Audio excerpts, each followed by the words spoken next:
Hey there, it's Silver, and this is Story of Seasons, A Wonderful Life. So this is a full-on remake of Harvest Moon, A Wonderful Life. That game came out in 2004, I believe, in the US, on the GameCube at least. I believe the PS2 version took like another year. But it's an older game, but it's also one of the most beloved games in the Harvest Moon franchise. It's one that a lot of people, when they ask what's your favorite Harvest Moon, A Wonderful Life is a very often mentioned entry, for sure. So when I heard they were going to completely remake it, I was definitely interested, because this was actually my first Harvest Moon game. The very first one I ever played was A Wonderful Life on PS2. So I actually have very fond memories of the game, but I've also went back more recently and played it again just to, remember how it was. And although I haven't done that in a couple of years, it was still relatively recently, so I have pretty reasonable expectations, I would think, for what the game was like, instead of just being like nostalgia goggled for what I kind of remember it as. But it was a really good Harvest Moon game because it started out relatively simple, but it evolved into some really interesting stuff later on. And on that note, by the way, I'm only going to be showing you some Chapter 1 stuff in the background. So if you're worried about spoilers, don't be. I specifically only filmed earlier on in the first year of the game, because actually, if you've never played this before, some pretty important stuff starts to happen in the later chapters, but we'll get on to why that is in a minute. But I didn't want to spoil any of that. I don't want to show any of that. So this is all some very early game stuff. Normally I show a lot later in games because I think it's more fun to show a wider variety of stuff in the footage, but I just wanted to avoid spoilers as much as possible in this case.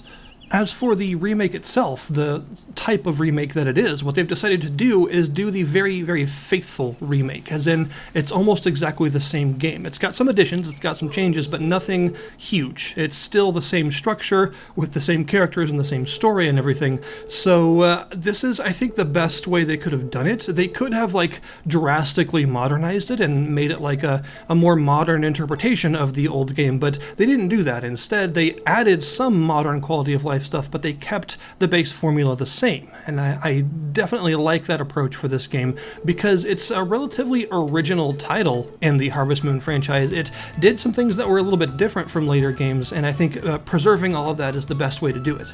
So you'll start out on your farm. You'll have one cow to produce some milk, and you'll have a couple of fields of varying fertility to actually plant stuff in, and off you go. This is, of course, a relatively sandboxy experience, so you're not given a long list of things you have to do. It's mostly just plopping you down into the town and saying, okay, farm, have fun, go do it. And you're just sort of left to your own devices. But there still is a structured story to follow. The town of Forgotten Valley itself is relatively small, but it's, I think, the size it needs to be, really, to fit all of its various features in. It's got various places to fish. You've got your farm that is upgradable to expand to having more fields and a pond and some other things like that. And of course, you've also got some other structures you can build. And of course, there are also various other people that you can meet, including some suitable bachelors and bachelorettes that you could eventually marry if you wish to. So yeah, it's got pretty much all the standard setup for a Harvest Moon game that you would want. There are a couple of other things you can do, like for instance the archaeological dig site. You can go and dig at a certain time of day on any days but like weekends, and you can find various artifacts that you can sell in a couple of different ways, as well as archaeologically important artifacts that you can find for the people that you're digging for to actually progress a sort of side storyline throughout the dig site, which is pretty cool. You'll have your basic set of tools, and you just sort of go at it. You start tilling the ground and planting seeds and watering them, and all the classic stuff in order to grow some crops. And you do have seasons, but this is where this game differs a little bit from a lot of the later games in the series. The seasons are quite short. The year is only 40 days long. Each season is only 10 days, which is very short for a game like this nowadays, but that's because, as I mentioned earlier, the structure is actually based around these chapters, and each year is a sort of chapter of the game, and things do actually change from year to year. It's not just a repeat of what happened last year. Stories advance, and characters change, and stuff moves along as the years go on. So the reason the years are sort of shorter in this game than a traditional life sim of this type is for that exact reason. It's because you're supposed to go through several years, as each one is its own chapter and an overarching story of this valley. Now, you do have the very standard box that you put stuff in to ship and get money, of course, but this also works a little bit differently because you have a sort of farmhand, an assistant on the farm that helps you out, And instead of putting stuff in this box and just receiving the money the next morning, you actually have to wait for the dude to physically take stuff out of the box, go to the city, come back, and then deliver your money and whatever else you may have ordered to your box in front of your house. So there is actually a bit more of a time management scenario when it comes to gathering all of your stuff, all the money that you make and everything. It's not an instant process in this game.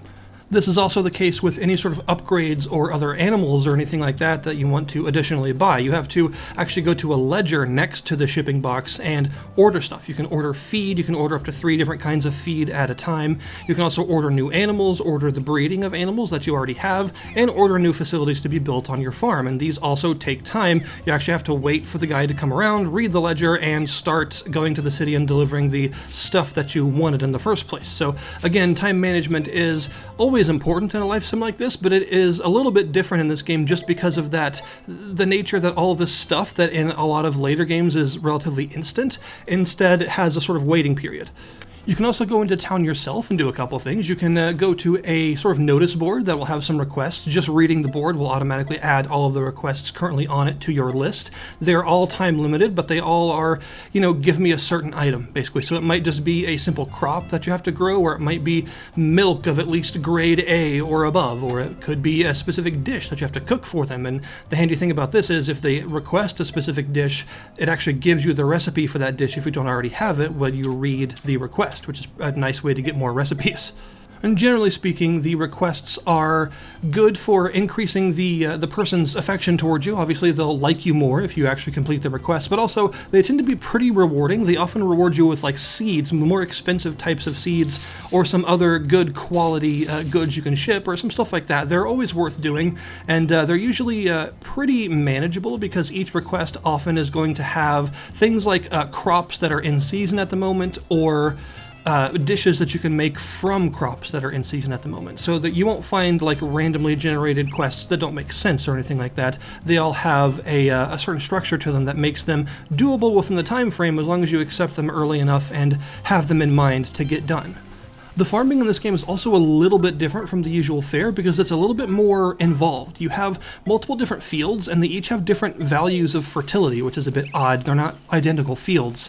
And the different fields' fertility basically determines the overall growth rate and yield of the stuff that you grow on it. So if you're doing like a tree, for instance, growing it on a less fertile part of the field is actually fine because they take a while anyway, and they're gonna bear fruit for a little while afterwards, so it's not a huge deal. But if you're doing like a shorter term or like a single harvest plant, something that you only harvest once, like some melons or whatever, you might want to grow them on a much more fertile field to get some higher quality produce.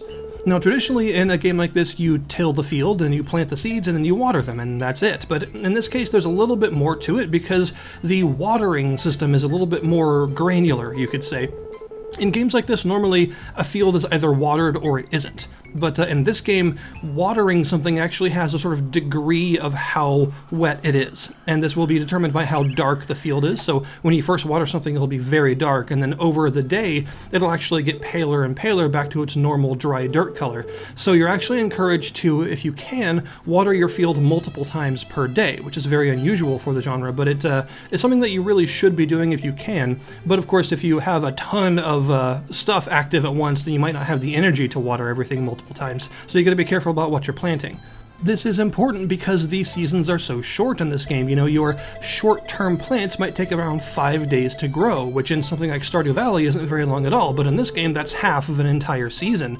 So you got to be careful about when you plant things and how often you're watering them and stuff, and also getting the higher quality, like grade A and above produce, is actually a lot harder in this game because you have to plant on fertile fields, you also have to water them multiple times, and you have to be fertilizing them sometimes multiple times per day as well if you want to actually get really high quality stuff. So that means that if you want to grow your more exotic crops and stuff, then it's a lot more work, basically, because you're going to be doing multiple repeated visits to your fields in order to make sure to get the highest quality yield that you can. There are, of course, other things to do. There are loads of little events that will pop up throughout the days as you're exploring around the town. You'll get little cutscenes with all the various characters. These often have different choices you can make to try and impress the characters or make them like you more and stuff like that, because you don't just want to have a good relationship with the character that you plan to marry. You also just want to build your relationship with everyone in general if you can. And although there are several characters that are not marriage candidates, you can also still complete requests for them and have events with them that help to flesh out their backstories and things and teach you more about them. And also, in terms of the characters that you can romance, it helps to teach you more about what they like, so you know what sorts of gifts to give them in order to impress them. There are harvest sprites to talk to, although since you have to eat a mysterious mushroom in order to talk to them, you may or may not be just hallucinating the entire thing. But these are useful to talk to regularly because they teach you new recipes, and cooking is important because of how often you have to maintain your farm. You need lots of stamina, and the best way to get your stamina back is to eat food. But also, this game has two other meters aside from your stamina meter that you can only see if you go into the character menu and look at the pause screen. And these are fullness, which of course goes up just from eating, and you want to keep this high so that you have more energy in general. And also there's a meter that's just called energy. This is different from stamina because when you go to sleep, your stamina refills back to full, but your energy does not. Energy is mostly gained through food or drinking like energy drinks and stuff like that, which are a little bit expensive sometimes, so you don't necessarily want to rely exclusively on those. But it's important to keep your energy and fullness up to ensure you have a lot of stamina to actually do your job during the day. You can also go fishing, which is a classic, and that is still here. Fishing in various different kinds of streams and ponds and the ocean at the beach and stuff like that gives you different fish, of course, and there are various sizes of fish to catch. Usually you use these for cooking, but you can also sell them. You can also, by the way, set up a shop yourself, which is pretty cool. You can go to the town square area and set up a shop whenever you want, except for on the 3rd and 8th of each month, because that is a day when a guy named Van comes along and sets up his shop there instead, so you gotta make room for him.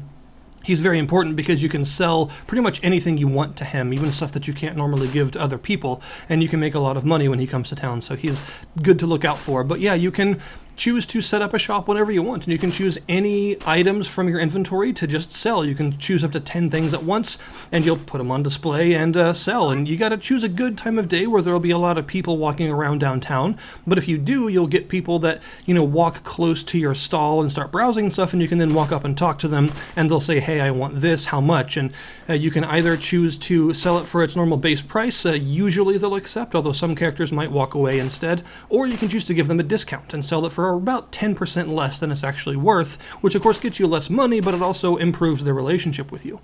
Things will get a little bit more complicated mechanically as you get more animals, because of course you have to worry about milk-producing cows, for instance. Cows will only produce milk if they've recently given birth to a calf. After a certain number of days, they'll stop giving milk, and you have to have them give birth again, so you have to actually order breeding between cows, and it's best to do it between cows that you own, because it's free, but if you want, you can also breed to a city cow, which is very expensive. You can also get different kinds of cows that give different kinds of milk that are of different values and also useful for different things, like, say, making cheese. There's a certain cow that's really good for making cheese out of their milk. But you want as much variety in produce as possible so that you can actually, craft new stuff, you can cook things, but you can also sell or have stuff available for the various different requests that'll come up, especially in the later chapters when they get more complicated. Another thing that's a lot more involved is the child system. Normally in a game like this, you have a child and they're just a baby. You have a kid. That's it. But in this game, you actually watch them grow up into adulthood. You have various different scenes with them as they grow, and you can affect their personality and their aspirations and stuff by actually doing different activities with them as they're growing to affect who they grow into.